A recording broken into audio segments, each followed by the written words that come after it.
tragically, horribly.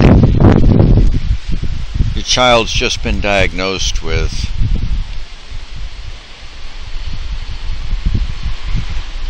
an extremely rare brain cancer.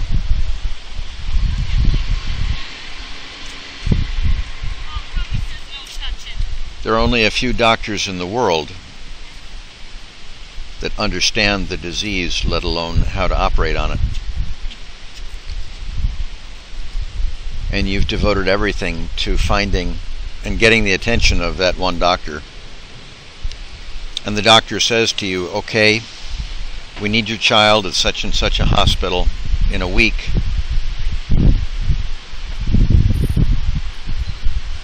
For the operation, or your child will die.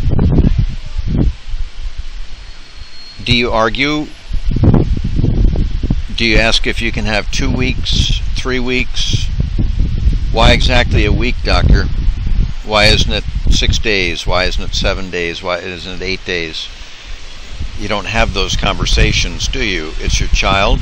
You've gotten the world's greatest expert, and you rightly determine it's time for you to implement, not ask more questions. Well, our next 200 billion children are facing ecocide, certain ecocide. There are more than a few. There are close to 3,500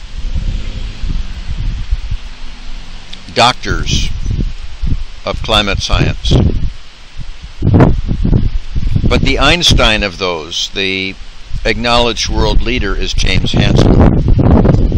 And if you were to study his writings, which are available at his Columbia University website,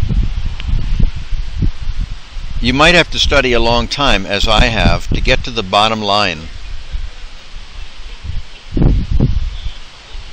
It's taken me a long, long time.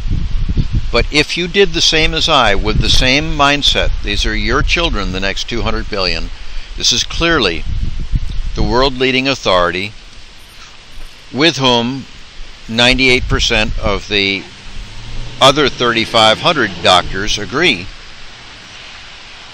This is what he has to say.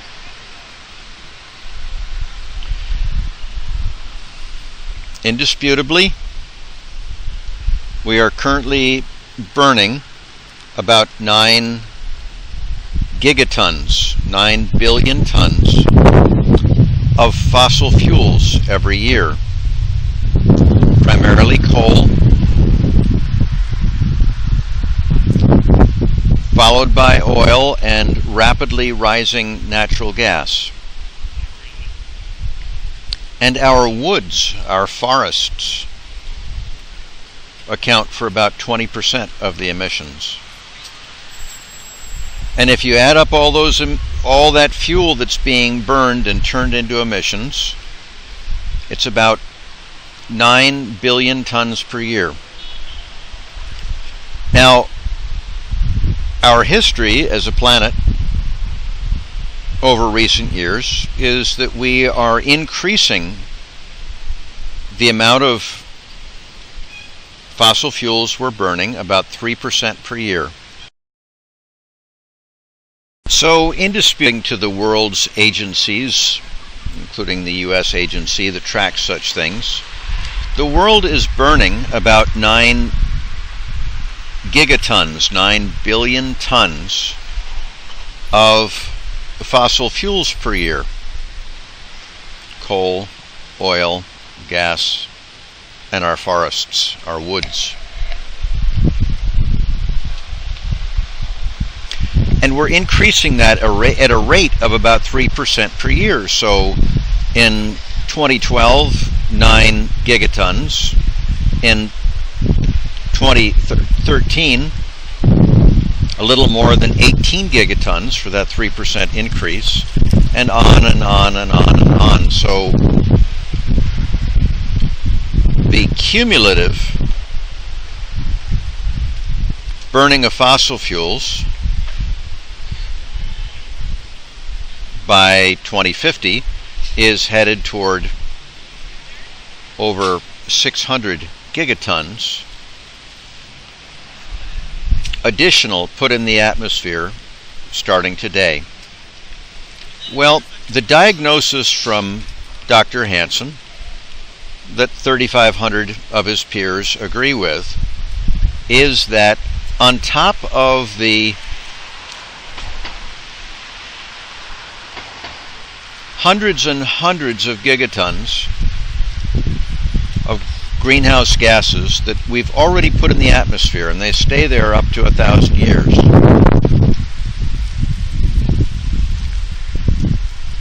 If we put more than 128 gigatons into the atmosphere,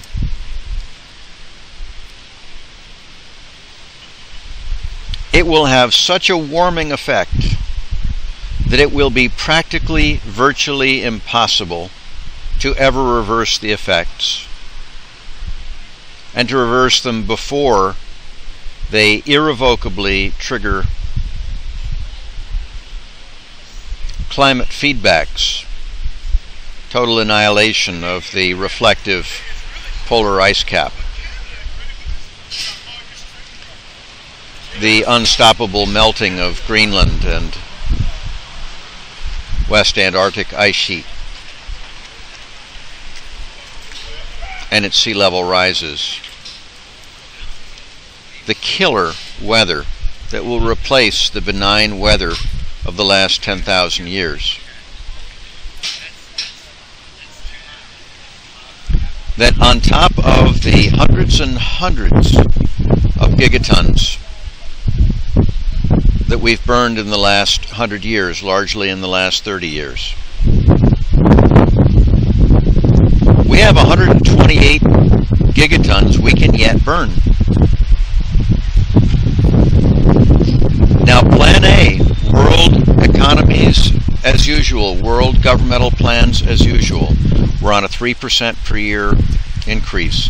And we will have burned that maximum total allowance of 128 gigatons by the year 2023, 11 years from now.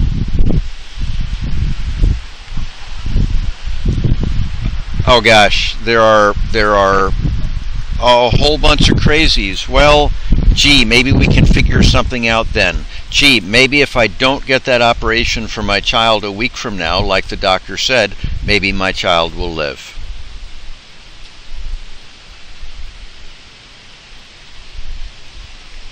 That's not who I am, and if that's who you are, then you might want to listen a little bit longer.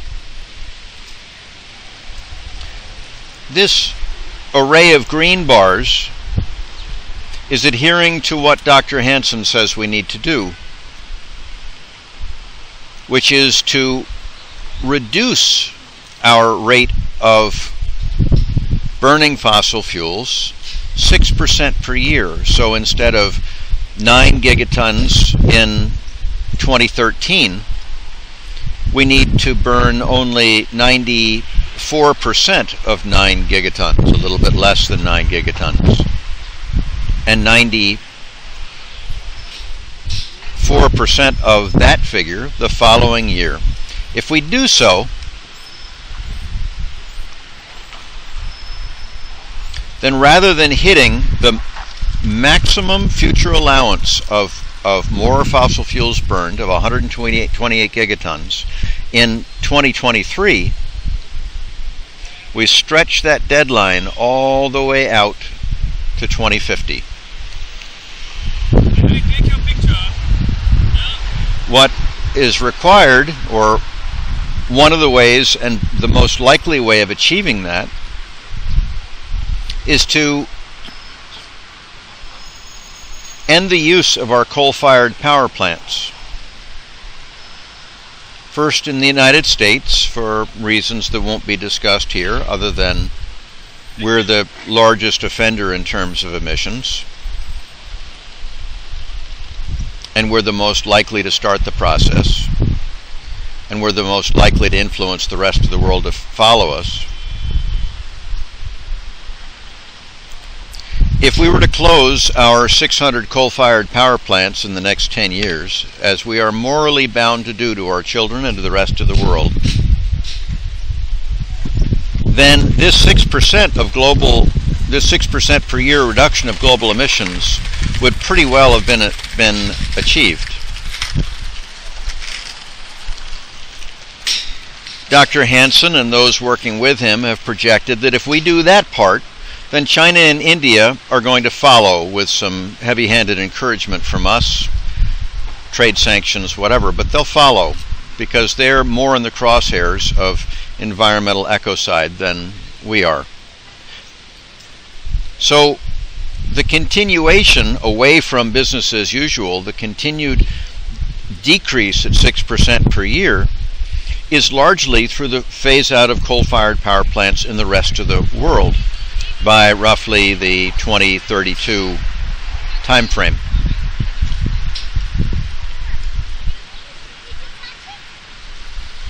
The driving mechanism to achieve this is secondarily regulation. It's primarily doing what we've already done with restaurants, hospitals, nuclear plants. We've told them, you have waste from your operations, as in waste that needs to be disposed of. In the case of hospitals, toxic waste, nuclear power plants, nuclear waste. You can't dump that in my yard. You can't dump that in my ocean. You can't dump that in my parks. I'm not going to tell you you have to cease your operations, but you have to pay the costs of dealing with your waste. So the sane driving mechanism, and the only mechanism available for driving us from this 3% per year increase to 6% per year decrease, is saying the same thing to the fossil fuel industry. You can do your tar sands, you can do your burning of coal, you can do your selling of gasoline, you can do your fracking, but you can't do the dumping of global warming gases for free. Not anymore. And over the next 10 years, we will increase to $240 per ton that you will pay into a kitty here in the United States, and then the rest of the world will follow suit in their own countries. And those funds will be distributed 100% to every taxpayer, every registered citizen in this country. By $240 a ton, it will come to over $1 trillion a year in monies, and in a family of four, about $20,000 a year, $18,000 to $20,000 a year in monies that will be distributed to them to do with what they want. So the hue and cry that to achieve a curve like this, to move from increasing our use of fossil fuels to a 6% per year decreasing, will crash the economy? I don't think so. Plug-in hybrids have no emissions. This $240 a ton will be passed on by the fossil fuel companies to their consumers. So the price of gas by the time it's $240 a ton will be increased by $2 a gallon. And a family of four is collecting $20,000 a year. I think they can afford that plug-in hybrid running off of wind power at $1 a gallon with that $20,000 a year that they're getting. They can afford to demand wind power for their electricity rather than coal. So there's not an economic problem here unless you're in the coal, fracking, or gasoline business. So this is not only doable, it's insane from an economic standpoint not to do it. It will save consumers huge amounts of money. They won't be paying $4, $5, $6, $7 a gallon for gasoline. They'll be driving on $1 a gallon wind power. They won't be paying more for electricity. They're paying 8 cents a kilowatt hours now. Wind is already there. Solar voltaics are rapidly moving to that same inexpensive level. We don't have a technology problem. We don't have a price problem. We don't have an energy problem. We don't have an economic problem. We have a problem that we don't have parents that love our children and grandchildren enough so far to do whatever it takes to get this sane policy implemented. This is the bottom line, folks. This is the bottom line. This is the equivalent of your child is going to die unless that child gets an operation in a week. Ecocide is a certainty unless we immediately begin to reduce our emissions of our burning of coal and oil, our forests, and our natural gas at a rate of 6% per year, which is entirely manageable starting in 2012.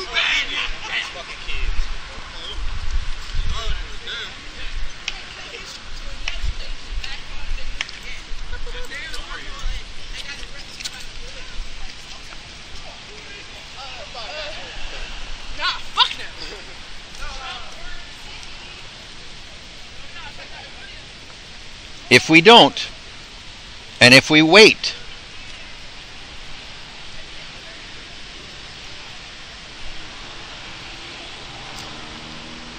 the deal is really sealed within the next couple of years, but we pass the Ecocide threshold of an additional 128 gigatons of fossil fuels burned by 2023.